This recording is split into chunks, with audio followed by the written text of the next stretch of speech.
Assalamualaikum warahmatullahi wabarakatuh. Nama saya Emilia Rimadani dengan NIM 2018-80207. Saya ingin mempresentasikan lesson chapter 6 yang membahas tentang telecommunication and networking.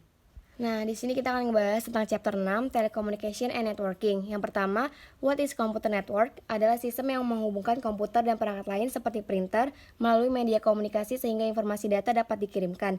Dibedakan menjadi 3 jaringan. Yang pertama itu ada jaringan area lokal, menghubungkan komputer dan alat pemrosesan informasi lainnya pada area fisik yang terbatas, misalnya kantor, kelas. Yang kedua ada jaringan area luas, adalah jaringan yang mencakup area geografis yang luas. Yang ketiga jaringan perusahaan, semua jaringan ini saling berhubungan untuk membentuk jaringan perusahaan. Yang kedua itu ada network fundamental, analog and digital signal. Yang pertama itu ada sinyal analog. Sinyal analog adalah gelombang kontinu yang mengirimkan informasi dengan mengubah karakteristik gelombang seperti suara. Dibedakan menjadi 2 parameter, itu ada amplitudo dan frekuensi. Yang kedua ada sinyal digital, adalah sinyal yang digunakan untuk mewakili data sebagai urutan nilai distrik pada waktu tertentu hanya dapat mengambil salah satu dari jumlah nilai terbatas. Yang ketiga ada modem atau modulator demodulator. Modem adalah hardware komputer yang berfungsi untuk menghubungkan sebuah komputer dengan komputer lain dalam sebuah jaringan internet. Dibedakan menjadi beberapa. Yang pertama itu ada modem analog atau dial-up modem. Modem analog yaitu modem yang menerima data dalam bentuk sinyal analog melalui suatu jaringan transmisi atau pengiriman data, kemudian mengubahnya menjadi data digital untuk dikirimkan ke komputer atau sebaliknya. Yang kedua ada modem kabel. Modem kabel yaitu modem yang menerima dan mengirim data internet yang melalui jaringan TV kabel. Data yang diterima dan dikirim juga berupa data digital dengan kecepatan setara modem DSL. Modem DSL yaitu modem untuk menerima dan mengirimkan data dengan teknologi digital melalui suatu jaringan terdedikasi atau jaringan khusus yang terus-menerus tersedia untuk keperluan internet yang secara fisik dapat menggunakan kabel telepon. Selanjutnya ada communication media and channel. Yang pertama itu ada twisted pair wire, adalah sebuah bentuk kabel di mana kedua konduktornya digabungkan dengan cara dipilin atau dipelintir dengan terlebih dahulu melapisi isolator pada bagian luar setiap konduktornya. Dan twisted pair wire adalah media guided yang paling hemat dan paling banyak digunakan. Jenis media transmisi ini merupakan media transmisi yang paling umum. Selanjutnya ada coaxial cable, adalah suatu jenis kabel yang menggunakan 2 buah konduktor.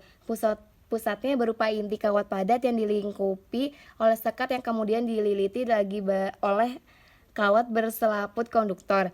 Jenis kabel ini biasa digunakan untuk jaringan dengan bandwidth yang tinggi. Selanjutnya ada fiber optics, memiliki prinsip kerja yang unik karena tidak menggunakan arus listrik, melainkan menggunakan aliran cahaya yang dikonversi dari aliran listrik sehingga tidak akan terganggu oleh gelombang elektromagnetik. Selanjutnya ada network protocol.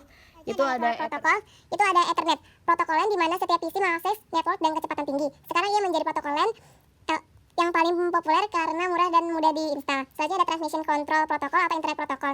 Merupakan sebuah protokol untuk mengelola transmisi data dengan memecah data tersebut menjadi sejumlah kecil. TCP atau IP itu dibedakan menjadi beberapa macam. Yang pertama itu ada application layer, berperan sebagai high level protokol yang melakukan proses presentasi, encoding, dan dialog kontrol data. Juga menyediakan servis-servis terhadap software yang berjalan pada komputer. Yang kedua ada transport layer. Transport layer berfungsi menyediakan servis yang akan digunakan oleh application layer. Mempunyai 2 protokol utama yaitu TCP dan UDP.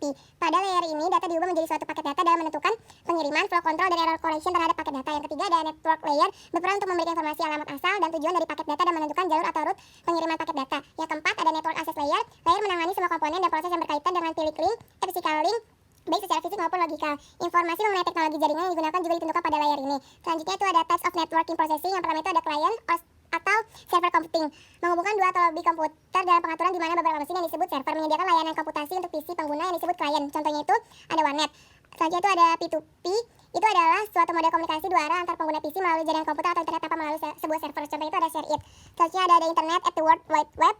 Itu ada aksesi ke internet, itu dibedakan menjadi beberapa. Yang pertama itu ada connective via an online service. Pada layar internet atau ISP adalah organisasi yang menyediakan layanan untuk mengakses, menggunakan, atau berpartisipasi dalam internet. Penyedia layanan internet dapat diatur dalam berbagai bentuk seperti komersial, milik masyarakat, nirlaba, atau milik pribadi. Yang kedua ada connecting via other means. Ada beberapa upaya untuk membuat akses ke internet lebih murah, lebih cepat, dan lebih mudah. Contohnya itu ada kios di bandara. Yang ketiga ada address on the internet. Setiap komputer di internet telah menetapkan alamat yang disebut dengan alamat protokol internet atau IP. IP ada agar setiap masyarakat yang dapat menggunakan koneksi internet bisa menghubungi satu sama lain. Selanjutnya itu ada the future of the internet. Brownout adalah sebuah kondisi yang cukup berbahaya bagi peralatan elektronik kita. Ada 3 faktor yang dapat menyebabkan brownout internet. Yang pertama itu semakin banyak orang yang bekerja online. Yang kedua popularitas situs web yang melonjak seperti YouTube membutuhkan bandwidth dalam jumlah besar. Yang ketiga itu ada permintaan luar biasa untuk televisi yang dikirimkan melalui internet. Internet mengembangkan dan menyebarkan